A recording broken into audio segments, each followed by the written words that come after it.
এবং central share দেওয়ার সত্ত্বেও এই দুর্নীতিগুলো মানরেগাতে হয়েছে, এই কথা তিনি বলছেন।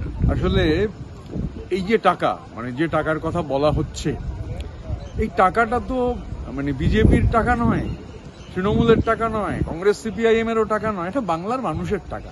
এই টাকাটা মনে রাখা দরকার, কোনো দয়া দাক্ষিণ্যের টাকা নয়। মানে এমন একটা ভাব যে টাকাটা যেন আমরা দিচ্ছি, এটা তো দয়ার টাকা নয়, আমাদের হকের টাকা। আর যে কথাটা আমরা খুব স্পেসিফিক্যালি 3টে জিনিস জানতে চেয়েছি। আমাদের তো আমরা একদম 1, 2, 3 আমরা জানতে চেয়েছি আমাদের রাজ্যের মানুষ 1,75,000 কোটি টাকা বকেয়া রয়েছে। যুক্তরাষ্ট্রীয় কাঠামোতে 15 দিনের বেশি টাকা আটকানো যায় না। 21 সালের পর থেকে আটকে রেখেছেন গায়ের জোরে। শুধুমাত্র রেগায় যে শ্রমিক কাজ করেছেন তারা হচ্ছে 7,500 কোটি টাকা পান। আর কমপ্লায়েন্স 99.2% কমপ্লায়েন্স জমা দেওয়া হয়েছে। এই যে টাকা আটকে রেখেছেন এটা রাজনৈতিক উদ্দেশ্য প্রণোদিত। 21 সালের পর আবাসের টাকা দেওয়া হয়নি।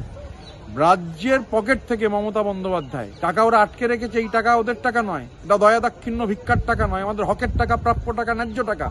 7,500 কোটি টাকা রেগার। আবাস যোজনায় 1 পয়সা দিচ্ছে না। 28 লক্ষ মানুষের হাতে বাংলার বাড়ি তুলে দেওয়ার কাজ মমতা বন্দ্যোপাধ্যায় করছেন। আমরা স্পেসিফিক্যালি এই প্রশ্নগুলো করেছি। প্রশ্নের কোনো উত্তর নেই, কোনো সদুত্তর নেই, মিসলিড করা হচ্ছে হাউসকে। স্বাভাবিকভাবে আমরা ওয়াক আউট করেছি।